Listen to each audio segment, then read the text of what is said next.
बोलो। नमस्कार। नमस्ते नमस्ते नमस्ते। गुरु पूर्णिमा के दिन जो एक हमारे इसमें जो उत्सुकता थी कि कौन सा मंत्र मिलने वाला है उस दिन, तो वो उस दिन वो मंत्र आपसे जो सुन के नीचे आए हम लोग स्टेज से, तो वहाँ से वो जोरदार शुरू हुआ कि लगातार। तो आज हमें समझ में आ रहा है कि जो हमें जो मिल रहा है, जो आप जो पारस की बात कर रहे थे, लोहे के लिए पारस टच हो जाने के बाद क्या मैरिकल होते हैं। मैरिकल अभी दिखने में आ रहा है। वो मंत्र ऐसा सपोर्ट करता है कि जहाँ भी पहुंचे वो लगातार कंटिन्यूस चालू ही है। बहुत अच्छे बहुत अच्छे। वो मंत्र जो कवर करता है हमें, जैसा एक हमने पढ़ने में आया था, तो अपना विप्रो का जो अजीम प्रेम जी है, उन्होंने 50,000 करोड़ वो गरीबों के लिए देश में जो डोनेट किया है, तो वो डोनेट करने का रीजन खाली उनका आनंद के लिए उन्होंने दिया है कि जो आनंद महसूस करने का था उनको, जो आनंद वो आज एक्सपीरियंस कर रहे हैं, वही आनंद हमको जो सार शब्द मिलने के बाद जो मंत्र मिला है तो महसूस कर रहे हैं। ऐसा है कि अभी समझ में आ गया ना कि सार शब्द के बाद ही मंत्र मिलना चाहिए, गुरु मंत्र। बराबर। पहला सबसे बड़ा गुरु हमारा परमात्मा ने हमारा चुनाव किया, उसने उसका मंत्र दे दिया, माने उसका सार शब्द राम नाम ओंकारा जो भी है, उसको जो भी नाम है वो पहले हमें उससे मिल गया। बाद में हमारा नंबर लग गया, भेदी गुरु का नंबर लग गया, जिसने ये भेद बताया था उसने मंत्र दे दिया, दोनों काम हो गए। और यहाँ जग की दुनिया की उल्टी रीत, पहले गुरु मंत्र देता है, माने भेदी गुरु देता है, और बाद में वो मिलता है नहीं मिलता है वो जाने, उसका भगवान जाने, उसका कर्मदान जाने, उसका धर्म जाने। और ये फिर अधूरा रह जाता है ना। अधूरा माने ना इधर का ना उधर का, बीच में ये अटक जाता है। माने एक होता है उससे कि अगला जन्म वापिस हमें एक मिल जाता है। माने आधा काम उसका हो गया ना। उसने देही गुरु तो कर लिया, और देही गुरु को उसने परमात्मा मान लिया। माने चलो, मनुष्य जन्म भी कोई साधारण बात नहीं ना। मनुष्य हो गया माने ये मनुष्य जन्म मिलने के लिए उसने बहुत सारा भाग्य किया होगा, माने अच्छे कर्म किए होंगे तभी उसको मिला है। और अभी मिला है तो अभी इसके बाद वाला उसको मोक्ष को पाना है, तो लेकिन नहीं मोक्ष मिला, माने उतना जो ज्ञान मिलना चाहिए था, सत्य ज्ञान मिलना चाहिए था, वो नहीं मिला, अलग ज्ञान मिल गया। लेकिन चलो, अलग ज्ञान में भी कुछ न कुछ जो मैं परमात्मा नहीं हूँ ये कहने के बजाय माने उसने क्या किया कि मैं ही परमात्मा हूँ। अहम ब्रह्मास्मि ब्रह्मोहम सोहम शिवोहम, माने ये उसने लगाए ना। फिर अभी इसके भी प्रत्यय कैसा है, बाकी बहुत सारे मंत्र है, लेकिन वो अपने ऊपर है, अपने आत्मा के ऊपर है। तो इससे क्या हो गया, जहाँ परमात्मा है उसको वो उन्होंने परमात्मा नहीं कहा, खुद को कह दिए। चलो, लेकिन परमात्मा तो इतना खुशी में है कि कम से कम चलो बच्चा ऐसा समझो कि खुद को परमात्मा कहने लगा। तो ऐसा है कि ऐसा है, छोटा बच्चा होता है वो बोलता है पापा मुझे गाड़ी चाहिए, तो उसको प्लास्टिक की गाड़ी लेके देते हैं ना, और वो बेचारा उसके ऊपर बैठता है और उसको लगता है कि यही सही गाड़ी है। लेकिन वो बच्चों के लिए एक टाइम पास है। खिलौना तो खिलौना है ना, खिलौना उसको आनंद दे रहा है ना। तो वैसे ये गुरुआ लोगों ने उसको प्लास्टिक की गाड़ी थमा दी, सच्ची गाड़ी समझ के, और ये बच्चे माने उसके शिष्य खेल रहे हैं, वैसा ही दे दिया, उनके हाथों में थमा दिया, ये ले लो, अहम ब्रह्मास्मि बोलो, मैं ही परमात्मा हूँ, मैं ही ईश्वर हूँ, मैं ही भगवान हूँ। तो क्या होना है उनका, जो होना है होना है। प्लास्टिक की गाड़ी तो प्लास्टिक की गाड़ी ओरिजिनल गाड़ी तो ओरिजिनल गाड़ी रहती ना। तो कम से कम अभी हमको तो ये जन्म में तो मिल गया ना, असली समझ में बात आ गई। जब असली बात समझ में आई, सत्य ज्ञान मिलने लगा, भेद मिलने लगा, भेद समझ में आने लगा। जो वेदों की हमारी पहुंच नहीं थी, वो वेद भी हाथ में लग गए, वेदों में क्या है वो भी समझने लगा। पहले के टाइम में वेद वगैरह कुछ मालूम नहीं था, नहीं वेद मालूम, नहीं उपवेद मालूम, नहीं वेदांग मालूम, कुछ भी मालूम नहीं। बस पुराणों पे भरोसा, पुराणों की कथा गलोगली चर्चित थी। और फिर पुराने तो पुराने हैं, पुराने माने कथा कहानी है, वो भी एक संकेत है, लेकिन वो जो संकेत जो उन्होंने पुराणों के माध्यम से, कथा कहानी के माध्यम से लिखे, वो लोगों के समझ में नहीं आए। लोग ऐसे समझने लगे जैसा पिक्चर चल रहा है, सिनेमा दिख रहे, उसमें जो भी कुछ दिखाई देने लगा वो सच्चाई में हो गया। बराबर शोले पिक्चर देख लिया, उनको ऐसा लगेगा हाँ कोई तो भी अमिताभ बच्चन था, कोई तो भी धर्मेंद्र था, फिर उनकी मूर्तियां बनाने लगे, उनको पूजने लगे गब्बर नाम के राक्षस को लोग मारने लगे। तो वो एक कथा कहानी है, तो वो देखना छोड़ देना था ना।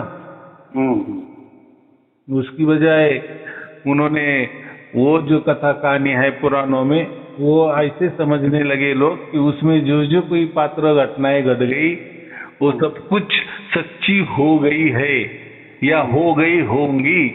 अगर हो गई होंगी तो वो टाइम भी पानी था, वो टाइम भी हवा था, वृक्ष थे, झाड़ी थी, मनुष्य थे, क्या नहीं था।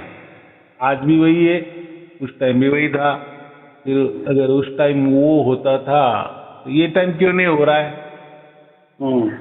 मैं कहता हूँ ना वीडियो में, प्रवचन में, कि उस टाइम नारद अगर आते थे तो अभी क्यों नहीं नारद आ रहे? ऊपर का समाचार क्यों नहीं समझ रहा है? पाताल लोगों का समाचार क्यों नहीं समझ रहे? स्वर्ग लोगों का समाचार क्यों नहीं अभी आ रहा है? तो फिर अभी लोगों ने समझना चाहिए वो कथा कहानी है, कथा कहानी है, बनाई है, तो वो कोई संकेत होगा, कोई समझने के लिए होगा, जो भी होगा वो। लेकिन लोग वो कथा कहानी को सच में मानने लगे, कथा कहानियां होने लगी। पंडालों में कथा शुरू है, अभी भी शुरू है, रामायण की कथा है, कृष्ण की कथा है, भागवत की कथा है, जोर शोर से शुरू है कि नहीं? सप्ताह पे सप्ताह बैठ रहे हैं। तो क्या है, मनुष्य कहाँ चला जा रहा है और उसे रोकने वाला कौन है? उसे बताने वाला कौन है कि हम जो रास्ते पे चल रहे हो सही है या नहीं है, गलत है? कौन समझा देने वाला है? कोई नहीं।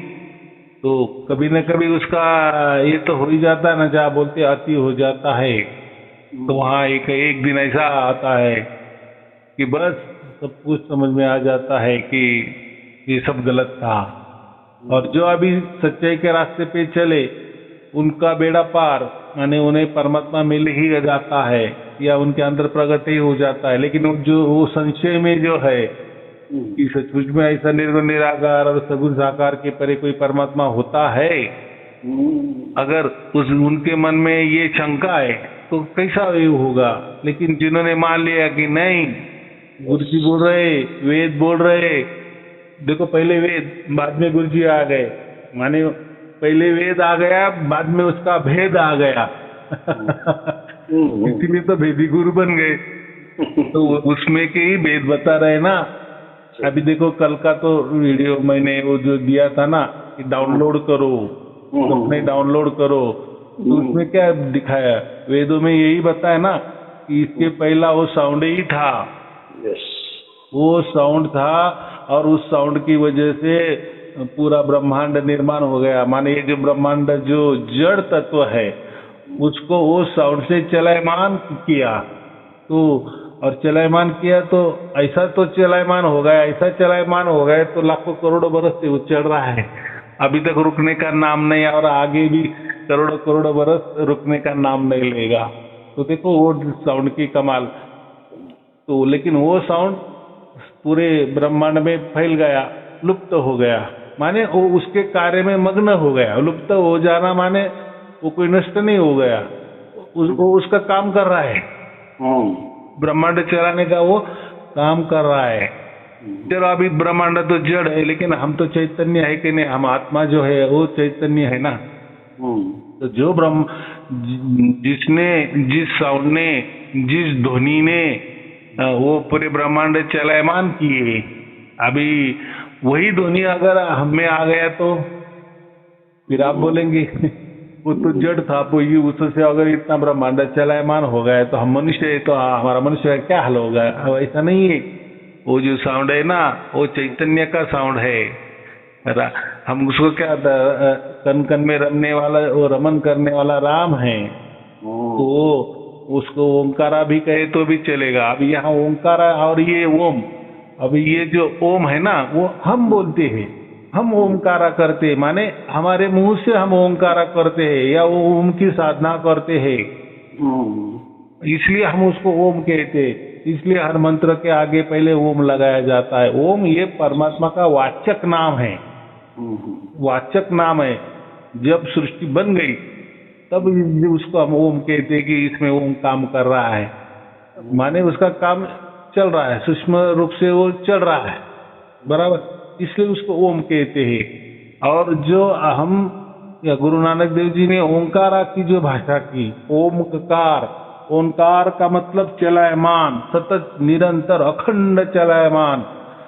वो जो चलायमान है अगर उससे वो साउंड से वो ध्वनि से पूरा ब्रह्मांड बन गया तो अभी वो जो ध्वनि है अगर वो हमारे में आ गया तो हम तो ये तो ब्रह्मांड है, चलो वो जड़ है, अगर वो चलायमान हो जाता है, अगर वैसी ध्वनि हमारे अंदर उतर गई तो कुछ नहीं, क्योंकि वो ध्वनि भी चैतन्य है और हमारा आत्मा भी चैतन्य है, तो एक दूसरे की जान पहचान है ना। लेकिन पहचान हमारे आत्मा की हुई नहीं, उस माने हमारा जो आत्मा चैतन्य है तो ये चैतन्य की पहचान उस महाचैतन्य से हुई नहीं, या उस महाचैतन्य ने ये जो हमारा जो आत्मा है छोटा चेतन है वो चैतन्य है उसकी पहचान नहीं हुई। अभी क्यों नहीं हुई, फिर क्या आड़ आया, तो वो हम क्या कहते हैं उसको, हमारे कर्म आड़ आए, हमारे भाग्य आड़ आया, जो भी आड़ आया, अड़थला आया, रुकावटें आ गई, तो रुकावटें तो हमने तैयार किया ना। परमात्मा तो सर्वज्ञानी, परमात्मा तो सब समझ रहा है, लेकिन ऐसा है कि जब तक आत्मा को उसकी समझदारी नहीं होती और आत्मा को उसका आत्मज्ञान नहीं होता तब तक परमात्मा की एंट्री नहीं कर सकता। परमात्मा एंट्री करेगा ही नहीं, उसको तो एंट्री करने में तो कुछ नहीं है। हम तो कहते हैं कि परमात्मा अगर कन कन में है या परमात्मा में हम डूबे हुए हैं, उसको एंट्री करने में तो एक पल की घटना है, वो एक सेकंड की घटना है। लेकिन यहाँ आत्मा तो तैयार होना चाहिए ना, उतना दष्टपुष्ट समझो, या दष्टपुष्ट की जगह वो तो कोई शरीर नहीं है। दष्टपुष्ट माने बुद्धि से, विवेक से इतना ज्ञानी बने कि उसको कम से कम सब समझ में आना चाहिए ना कि अरे हाँ मैं आत्मा ही हूँ, मेरा काम इतना ही है, मेरी शक्ति इतनी है, मैं सीमित हूँ, मैं शरीरों के सहारे चलने वाला हूँ। तो ये तो उसने कम से कम समझ लिए तो भी बहुत है ना।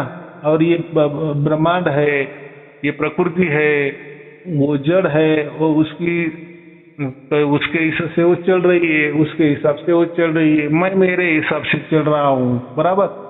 और वो जो तीसरी शक्ति जो है कि जो पूरे ब्रह्मांड चलाती है और बच्चों को भी ज्ञान देती है, हमारे आत्मा को भी ज्ञान देती है या उसकी पहचान करा देती है, तो वो तीसरी शक्ति माने परमात्मा वो तो है कि नहीं? अगर वो है तो वो आएगी, उसकी तरफ से आएगी, उसकी मर्जी से आएगी और हमारे अंदर उसकी वो पहचान देगी। बराबर? हम तो सीमित है, हम तो ये शरीर में बंधे हैं, हम तो अज्ञानी है, हमें तो कुछ नहीं समझता। हम तो इतने अज्ञानी है कि खुद को परमात्मा समझने लगे। देखो कितना हमारा अज्ञान, कितना बड़ा अज्ञान। ये कोई छोटा मोटा अज्ञान है और इसको सत पानी दे रहे, इसको बढ़ावा दे रहे। कौन दे रहे? गुरुआ दे रहे ना। माने ऐसा है कि उन्होंने परमात्मा की बात ही नहीं की, वो आत्मा को ही कहने लगे कि बस तू ही परमात्मा है, मैं भी परमात्मा, तू भी परमात्मा, सब परमात्मा, सब अलग थलग परमात्मा। तो ऐसा नहीं होता ना, परमात्मा परमात्मा होता है, आत्मा आत्मा होता है।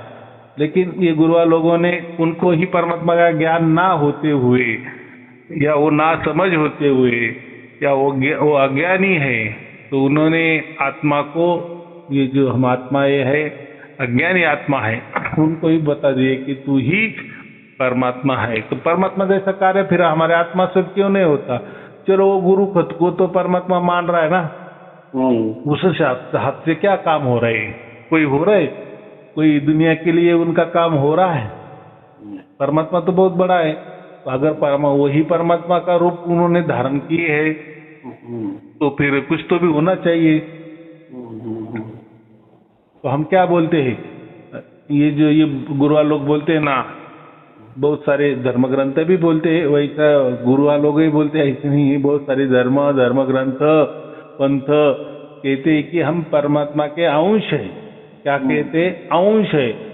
वो सरासर झूठ है, वो सरासर झूठ है। परमात्मा के हम अंश हो ही नहीं सकते। बराबर? कोई हमने एक 10 ग्राम का सोने का टुकड़ा ले लिया, 1 तोला सोना ले लिया, या ऐसा समझो उसका एक लड़ी ले ली, एक छड़ी ले लिया, या जो भी कहना है, सोने का बिस्किट ही ले लिया, ऐसा समझो, लोगों को जल्दी समझ में आ जाएगा। 100 ग्राम का सोने का बिस्किट ले लिया, बराबर? उसमें से थोड़ा एक टुकड़ा निकाला हमने, उसमें से 10 ग्राम निकाला, 1 तोला उसमें निकाल लिया, माने 100 ग्राम से 10 ग्राम का एक टुकड़ा हमने उससे अलग किया। तो दोनों भी प्रॉपर्टी सेम आ गई ना। तो अभी यहाँ हम कह सकते हैं कि ये जो सोने का बिस्किट था उसका ही ये अंश है, ये 10 ग्राम सोना जो है ना उसका ही अंश है, उसका ही टुकड़ा है ना। अंश माने दोनों में कुछ भी फर्क नहीं है। माने ये भी सोना है, 10 ग्राम सोना है, और वो जो 90 ग्राम बचा है वो भी सोना ही है। अभी एक बड़ा टुकड़ा होगा, एक छोटा टुकड़ा होगा, तो इसको कहते हैं अंश। बराबर? तो ऐसे ही ये गुरुआ लोग कहते हैं कि हम परमात्मा के टुकड़े हैं माने अंश है। तो देखो, तो वो 90 ग्राम वाला बड़ा सोने का टुकड़ा और ये 10 ग्राम वाला छोटा सोने का टुकड़ा, तो दोनों में जो मूल द्रव्य है, दोनों में भी जो धातु है या जो परिमाण है, वो दोनों की दोनों सेम होगी कि नहीं? माने ये भी सोना है, वो भी सोना है, दोनों में कुछ अंतर नहीं है। बराबर? अगर वो बड़े टुकड़े की भी परीक्षा की तो कोई बोलेगा अरे ये सोना ही है, ये 10 ग्राम जो अलग टुकड़ा हो गया वो भी बोलेगा ये भी सोना है। तो दोनों की प्रॉपर्टी सेम टू सेम हो गई ना, कुछ भी फर्क नहीं ना। तो जैसे सोने से जो काम होगा तो ये छोटे टुकड़े से वही काम होगा, बड़े टुकड़े से भी वही काम हो जाएगा। कहने का क्या मतलब है कि वैसा अगर हम परमात्मा के टुकड़े है, परमात्मा का अंश है, तो फिर परमात्मा जैसे गुण हमें आने चाहिए ना, कुछ तो भी तो गुण आने चाहिए ना। तो परमात्मा तो इतना बड़ा ब्रह्मांड चलाता है, अनंत जो फैला हुआ ब्रह्मांड चला रहा है, कोई एक मिनट में टकराव नहीं हो रहा है। तो हम चलो छोटा टुकड़ा है उसका, परमात्मा का हम अंश है, तो हमें क्या गुण है परमात्मा के? परमात्मा सर्वव्यापी है तो हमने भी थोड़ा व्यापना चाहिए ना। हमारा गांव तो भी व्यापना चाहिए ना। गांव में जो भी कुछ हो रहा है उसको हमारे आत्मा को घर बैठे ही सब समझना चाहिए। तो होता है क्या ऐसा? नहीं होता ना। परमात्मा तो सर्वव्यापी है तो फिर आत्मा भी चलो उसके वो तो छोटा है, ऐसा समझो छोटा चैतन्य है तो उसके हिसाब से कम काम करना चाहिए ना। उसने उसका ज्ञान तो आना चाहिए ना। परमात्मा सर्वज्ञानी है तो फिर हमारा आत्मा भी छोटा मोटा उसको ज्ञान आना चाहिए। तो उसको ज्ञान नहीं आता, उसको सिखाना पड़ता है। माने हर टाइम आत्मा को सपोर्ट लेना पड़ता है। बराबर, सपोर्ट के बिना वो नहीं चल सकता, शरीर के सहारे नहीं चल सकता। कोई उसको सिखाएगा तो भी वो सीख सकता है। परमात्मा के लिए सिखाने की कोई जरूरत है क्या? परमात्मा के ऊपर कोई है क्या? नहीं ना, वो तो स्वयंभू है।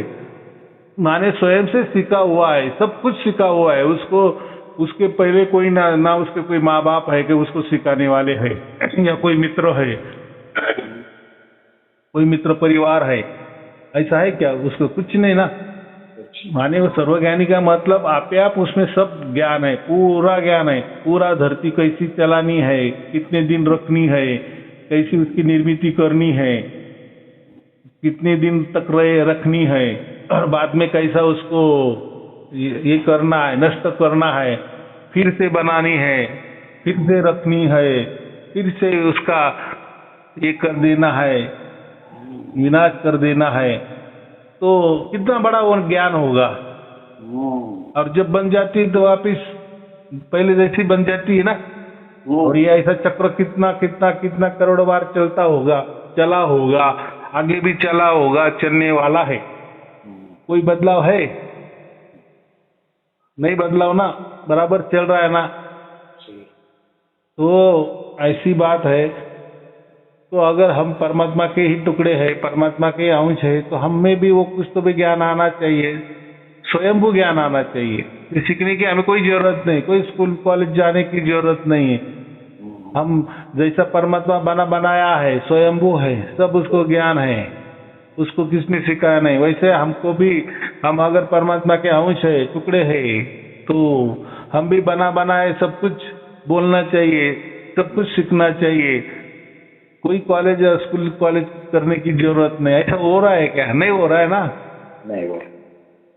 मतलब साफ है ना कि हम परमात्मा के कोई टुकड़े नहीं है या परमात्मा के अंश नहीं है।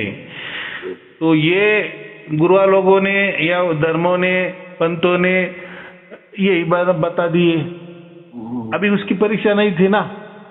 माने पहले तो हम जिसके टुकड़े हैं, हम जिसके अंश है, वो परमात्मा क्या है वही तो मालूम चाहिए ना। वो उसमें क्या गुणधर्म है, वो बड़ा क्यों है, वो श्रेष्ठ क्यों है, ये तो हमें मालूम चाहिए। या जो गुरुआ लोग कह रहे हैं, बोल रहे हैं, या जो धर्म कह रहे हैं, पंथ कह रहे हैं कि हम परमात्मा के अंश है, परमात्मा के अंश है, चलो ठीक है हम अंश है। लेकिन जो हम जिसके अंश है, जो हमारा बाप है, जो परमात्मा है, वो क्या है वो तो बताओ ना। अगर वैसे की वैसे अगर हम हैं, थोड़ा कम ज्यादा समझो। परमात्मा को जो पूरी दुनिया में 1 लाख 5 लाख जो भी भाषाएं है वो आ रही है, तो हमारे आत्मा को कम से कम 4-5 हजार तो भाषा आनी चाहिए कि नहीं? बोलनी भी आनी चाहिए। उससे थोड़ा कम, परमात्मा से कम, कितना ही कम करो, हमको वो ज्ञान नहीं है। एक भाषा का भी ज्ञान नहीं। जब कोई भाषा हमें सिखाता है तभी हम सीख सकते हैं। कोई भी काम दूसरा हमें सिखाएगा, दूसरा आत्मा हमें सिखाएगा, फिर उसको किसने सिखाया? उसने वो भी किसी से भी सीखा, बराबर। फिर वो सीखा तो उसको भी किसी ने सिखाया। ये ऐसा सिलसिला चल रहा है ना, और हमारे तक आ गया। हम भी कोई काम सीख लेते हैं, फिर हम दूसरों को वो सिखाते हैं। ऐसा ही हो रहा है ना। लेकिन बगैर कोई सीखे हमें वो ज्ञान नहीं हो सकता। माने परमात्मा का और हमारे आत्मा का कोई दूर दूर तक कोई संबंध नहीं लगता, बराबर।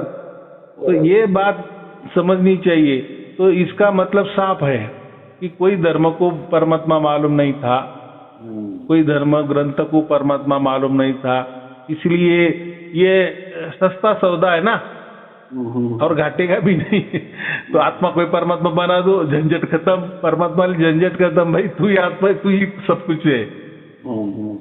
हाँ, तू ही सब कुछ है, सब बात बराबर है, लेकिन वो तो कुछ नहीं करता ना, वो तो सहारे से चलता है ना। अगर परमात्मा ने ये सृष्टि बनाने के लिए किसी का सहारा लिया होता तो ये सृष्टि चलती क्या? इतना बड़ा ब्रह्मांड चलता है क्या? अगर उसको ज्ञान ही नहीं है और उसको किसने ज्ञान नहीं सिखाया तो उसको ज्ञान कैसा आता? तो इसलिए परमात्मा को हम स्वयंभू कहते हैं, बराबर। स्वयंभू का मतलब सब पूरा परिपूर्ण है, वो परिपूर्ण, आप जो भी बोलेंगे परिपूर्ण, लेकिन वो उसके ज्ञान में परिपूर्ण है।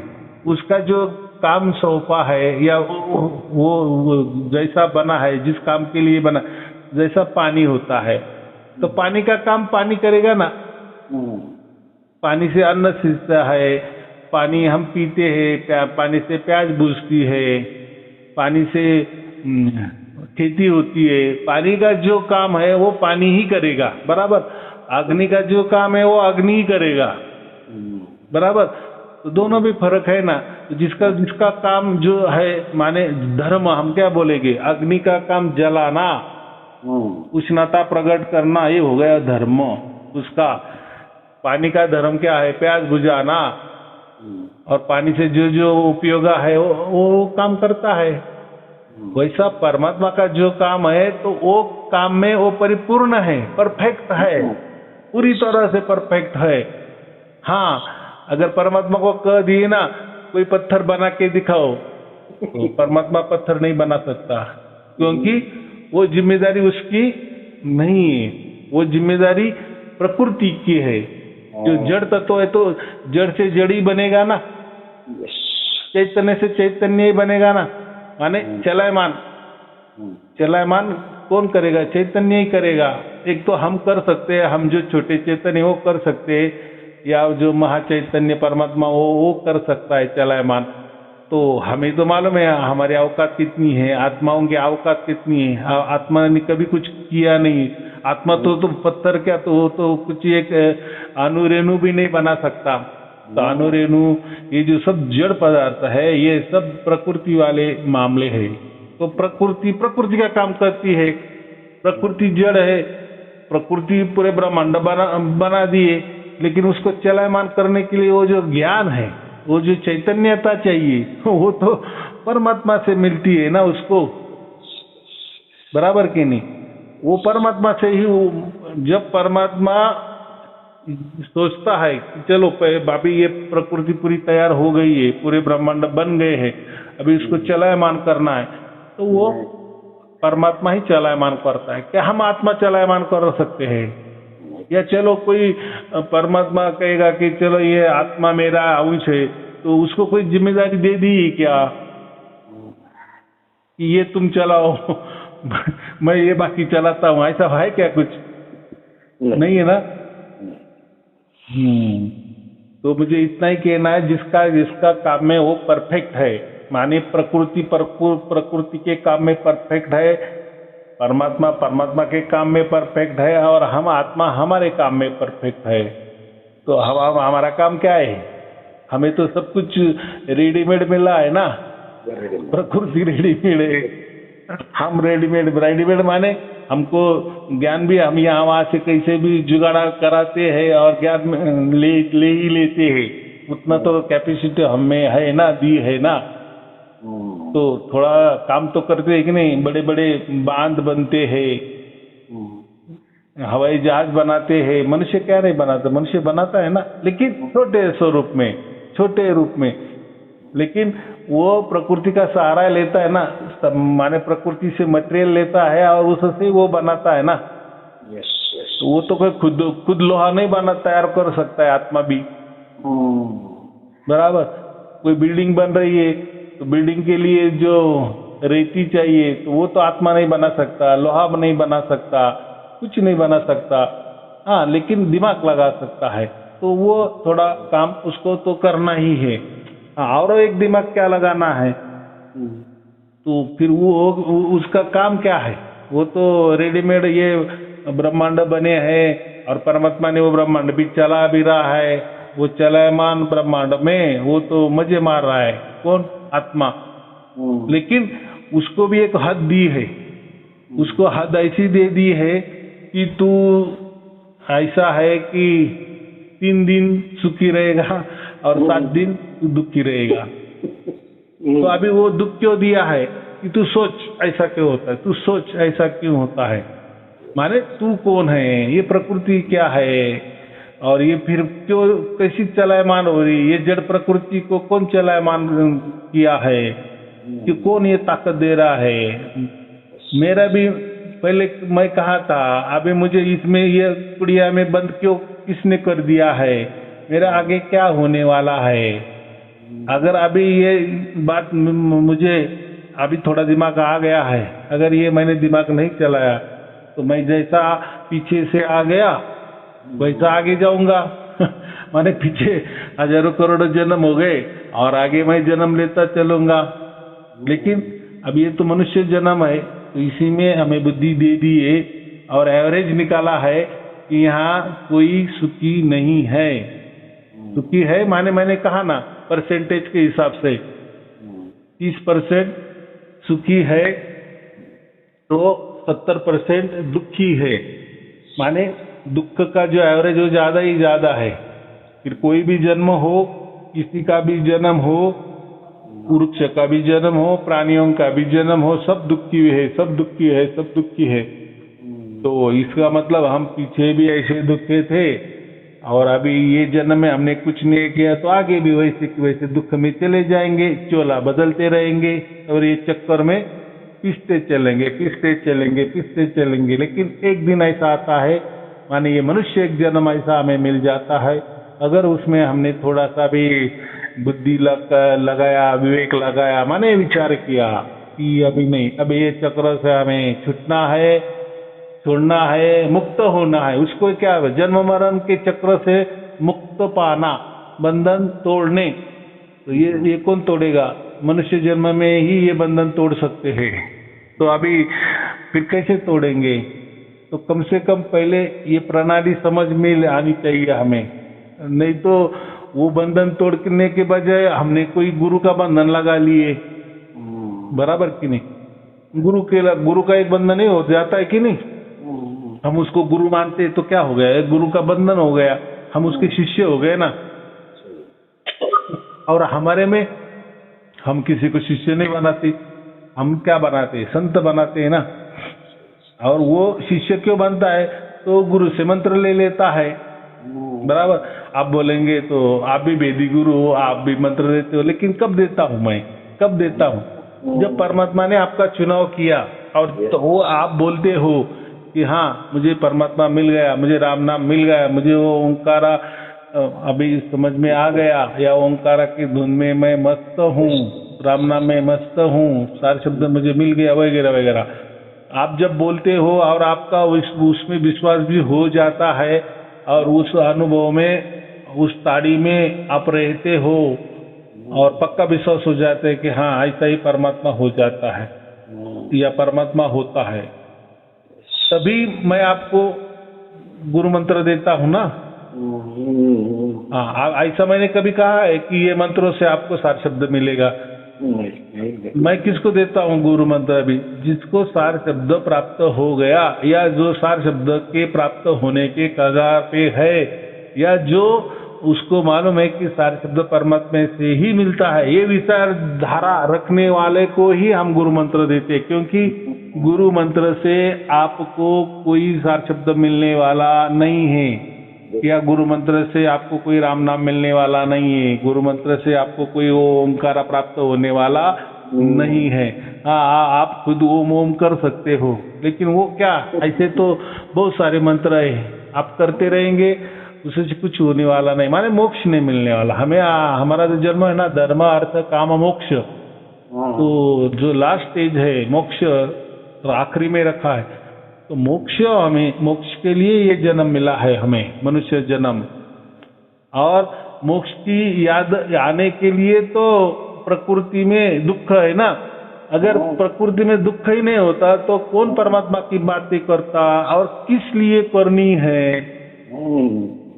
अभी आपने देखा कि यहाँ जो लोग आए थे गुरु पूर्णिमा में, तो वो सब तबके के लोग थे, गरीब से लेके बहुत अमीर, करोड़पति भी थे कि नहीं।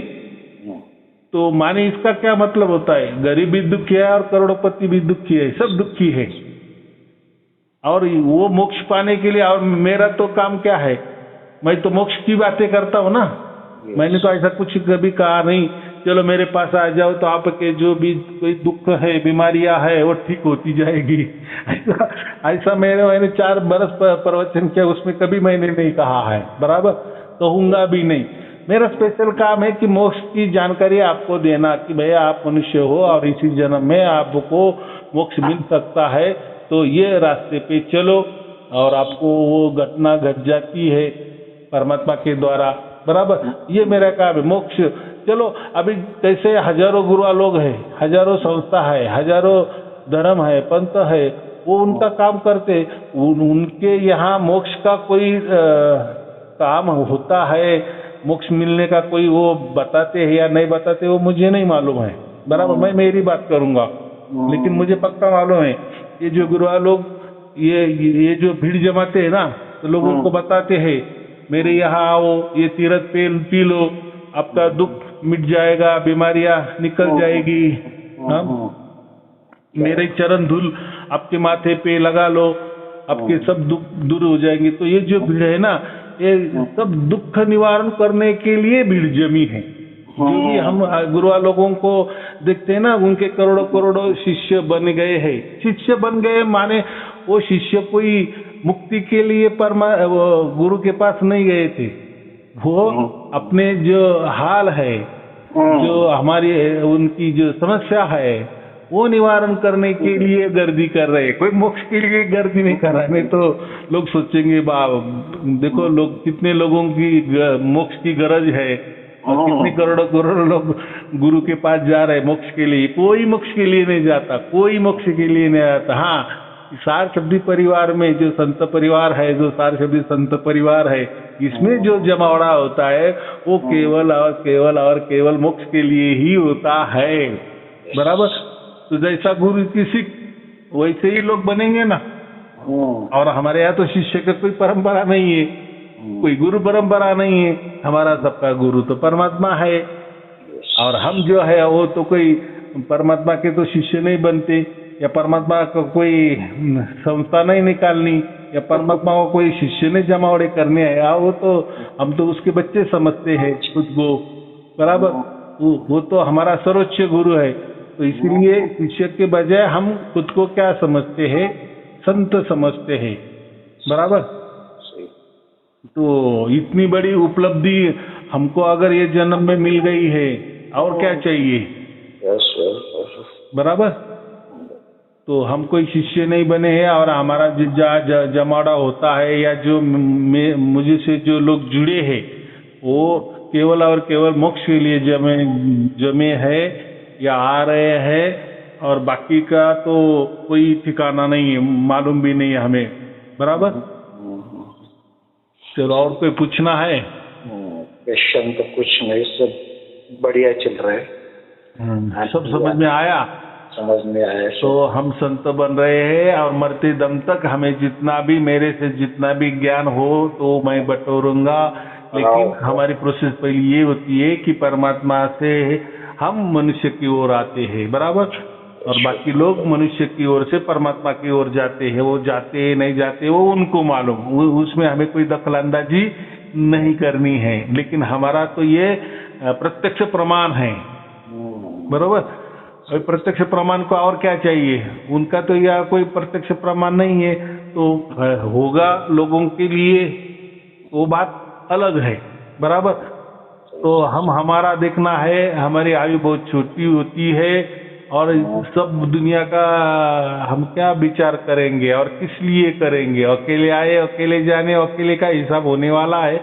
बस जिस चीज के लिए जिस वस्तु पाने के लिए जो मोक्ष पाने के लिए हमारा जन्म हो गया, हमने वो मोक्ष पा लिया। बराबर हो सकता है बहुत सारे लोग बोलेंगे तूने मोक्ष पा लिया, लेकिन तेरा हाल क्या है संसार का, तो आप बोलेंगे कि नहीं वो जाने दो, वो तो मेरा लेना देना है, मैं चुकता कर रहा हूँ, आगे भी अगर कोई होगा तो मैं चुकता करूंगा, चाहे मेरी परिस्थिति, लेकिन मेरी परिस्थिति से आप वो नापो मत, मोक्ष को नापो मत, वो अलग चीज है, मोक्ष अलग चीज है, और ये जो संसार का झंझट वाली बात ये अलग चीज है। बराबर, माने हमारी शिक्षा तो वही है ना कि हम यही करते हैं, पहले भाई आपको मोक्ष वाली बातें करनी है तो रहो, लेकिन आप बोले कि ये होना है, वो करना है, ऐसा मेरे साथ नहीं घटना चाहिए, मेरे ये बीमारी है, ये समस्या है तो ये समस्या छुड़ाने निवारण, समस्या निवारण केंद्र नहीं है। हाँ, यहाँ मोक्ष निवारण केंद्र है। मोक्ष चाहिए तो उसके लिए क्या क्या निवारण करना है वो हम करेंगे। बराबर। चलो ठीक है, आपको और आपके परिवार के लिए शुभ आशीर्वाद, मंगल आशीर्वाद। सत साहेब जी, सत साहेब जी, सत साहेब जी।